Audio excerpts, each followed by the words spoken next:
Picture two soldiers crouched in the mud on opposite sides of a battlefield somewhere in Europe in the winter of 1944.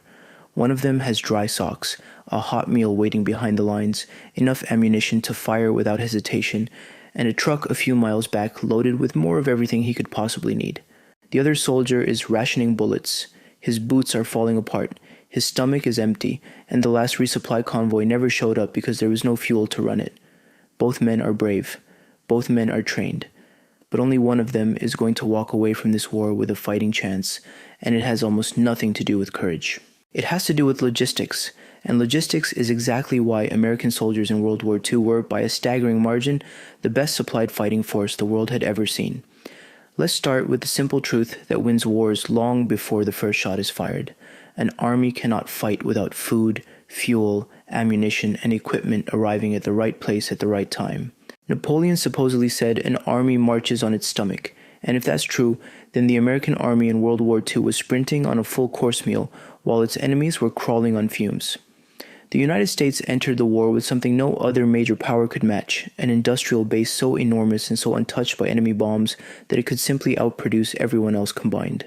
While factories in Germany, Japan, Britain, and the Soviet Union were being flattened by bombing raids or drained by years of continuous fighting, American factories in Detroit, Pittsburgh, and dozens of other cities sat thousands of miles from any front line, completely safe, running 24 hours a day. This safety mattered more than people realize. Germany had to build tanks and trucks knowing that Allied bombers might destroy the factory next week. Japan had to ship raw materials across oceans that American submarines were actively hunting. The United States, protected by two vast oceans, never had a single factory bombed during the entire war. That geographic gift let American industry plan for the long game, retool assembly lines, experiment with mass production techniques, and scale up without ever looking over its shoulder. And scale up it did. Henry Kaiser, a shipbuilder who had never built an ocean-going vessel before the war, applied assembly line techniques borrowed from car manufacturing to the construction of cargo ships called Liberty ships. Traditionally, building a ship like this took months, sometimes close to a year. Kaiser's shipyards got it down to weeks. At their fastest, workers built a Liberty ship in under 5 days from keel to launch as a publicity stunt to prove what was possible. Over the course of the war, American shipyards churned out roughly 2,700 of these vessels, along with thousands of other transport and combat ships. Each one of those ships was a floating warehouse carrying tanks, trucks, ammunition, food, medicine, and spare parts across the Atlantic and Pacific to keep the fighting men supplied. Germany, by contrast, never had anything close to this shipbuilding capacity, and it didn't need to for a land war in Europe, but it desperately needed something else it couldn't produce enough of: oil. This is one of the most underrated stories of the entire war. The German war machine, for all its engineering brilliance, ran on a fuel supply that was perpetually stretched thin. Hitler's obsession with capturing the oil fields of the Caucasus wasn't a random ambition, it was a matter of survival for his tanks and planes. When that campaign failed at Stalingrad, German fuel shortages only got worse. By the final years of the war, German pilots were being trained with a fraction of the flight hours American pilots received, simply because there wasn't enough aviation fuel to spare for training. Tank commanders had to abandon perfectly functional panzers because there was no gasoline left to move them.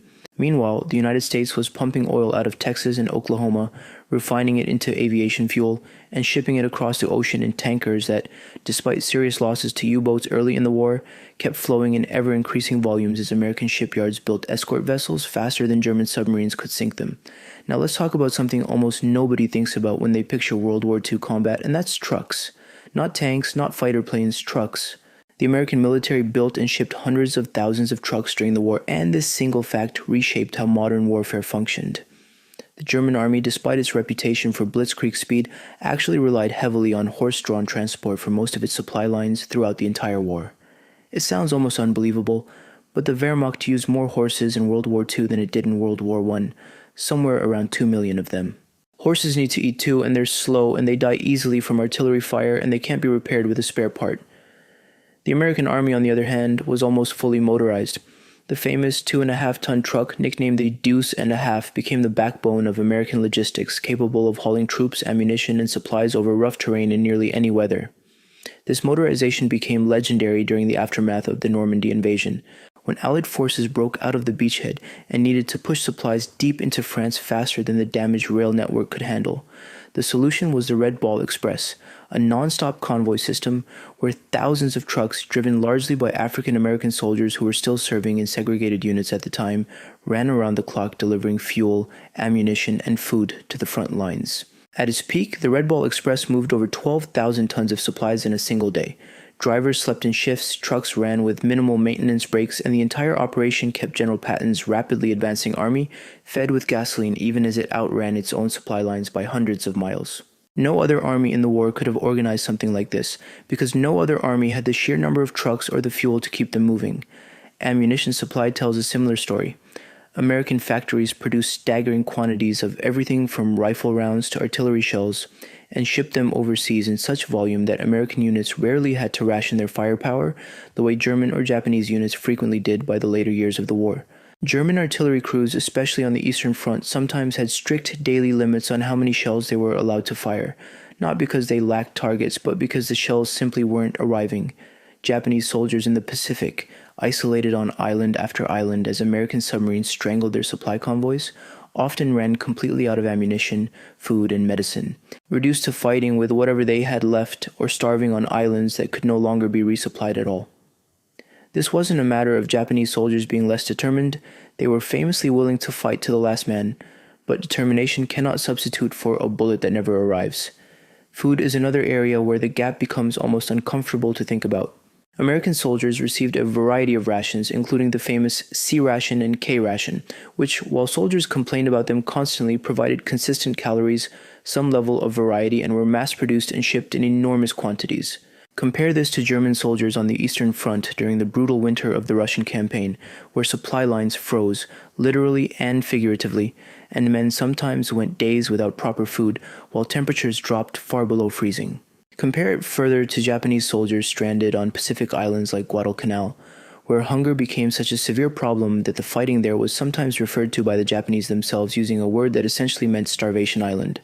American forces experienced hunger and hardship too. War is never comfortable, but the systemic, chronic starvation faced by Axis troops later in the war simply had no parallel in American units.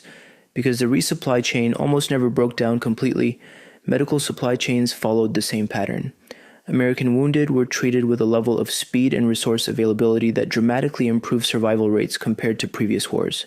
Penicillin, blood plasma, and sulfa drugs were produced in the United States on an industrial scale and shipped to field hospitals close to the front. A wounded American soldier had a real chance of receiving blood transfusions and antibiotics within hours of being hit. German and Japanese medical services, especially in the final years of the war, faced severe shortages of basic supplies like bandages, anesthesia, and antibiotics, turning survivable wounds into fatal ones simply because the medicine wasn't there. So how did the United States pull all of this off at the exact same time it was fighting a massive two-ocean war against Japan in the Pacific and Germany in Europe? Part of the answer is raw industrial capacity. The United States alone produced more military equipment during the war than Germany, Japan, and Italy combined. Part of the answer is geography, with oceans acting as a shield against direct attack on the homeland's factories. But a huge part of the answer is something less flashy and more organizational. The United States built an extraordinarily sophisticated logistics system, essentially treating the movement of supplies as its own branch of military science. The Army's Quartermaster Corps and Transportation Corps coordinated an almost unbelievably complex web of factories, railroads, ports, ships, and trucks, all synchronized to get the right supplies to the right unit at the right time, across two oceans and dozens of countries. Standardization played a massive role here too. American equipment was designed, wherever possible, to use common parts and common calibers of ammunition, which simplified the entire resupply process. If a truck broke down, spare parts were more likely to be compatible across different vehicle types.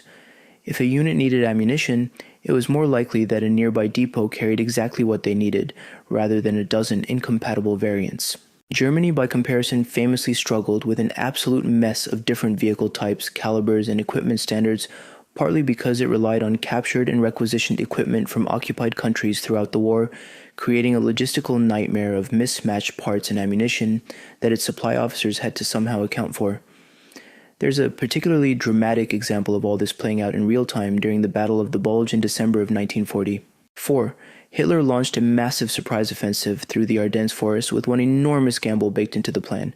German tanks didn't have enough fuel to reach their objectives, so the strategy depended entirely on capturing American fuel depots along the way. Think about that for a moment. One of the largest offensives Germany launched in the entire war was planned around the assumption that they would have to steal gasoline from the very enemy they were attacking, because their own supply system couldn't provide it.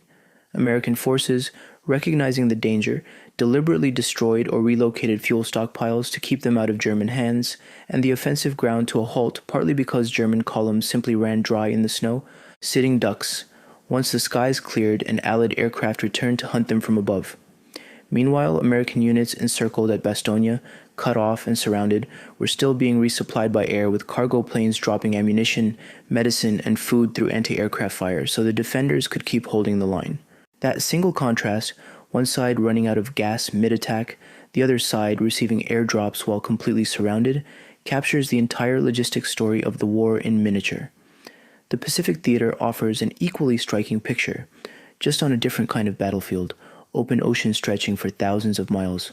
Every gallon of fuel, every crate of ammunition, and every bandage used by American forces fighting for islands like Iwo Jima or Okinawa had to travel enormous distances by sea.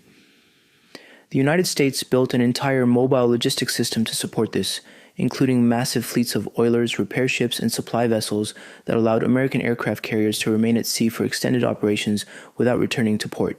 Japan, fighting closer to its own home islands, should theoretically have had shorter supply lines and an easier logistical task. Instead, American submarines devastated Japanese merchant shipping so thoroughly that by the final year of the war, Japan's ability to move oil, rice, and raw materials to its own troops had nearly collapsed. It's a strange twist of the war that the side fighting closer to home ended up more cut off from supplies than the side operating an ocean away from its own factories. It's worth pausing here to say, this isn't a story about American soldiers being braver or more skilled than their opponents. German troops were often extraordinarily well trained, and Japanese soldiers displayed a level of endurance and sacrifice that remains almost hard to comprehend. This is a story about what happens when a nation's economy, geography, and organizational systems align to create a supply chain that simply never breaks. It's a story about oil fields in Texas turning into aviation fuel in the skies over Germany. It's a story about a shipyard worker in California building a cargo ship in under a week so that soldiers on the other side of the planet would have bullets when they needed them. It's a story about truck drivers on the Red Ball Express staying awake for impossible hours because an army a few hundred miles ahead was out of gas. In the end, the war in Europe and the Pacific was decided by many factors: strategy, courage, intelligence, and no small amount of luck. But underneath all of it sat a quiet, unglamorous truth that historians have come to appreciate more and more over the decades. Wars are won by whoever can keep their soldiers fed, armed, and moving longer than the enemy can. And by that measure, the United States didn't just win a series of battles. It won the logistics war so decisively that its enemies were often defeated before a single shot was fired, simply because their soldiers were cold, hungry, and out of ammunition, while American soldiers halfway across the world from home had trucks rolling in with everything they needed right on schedule.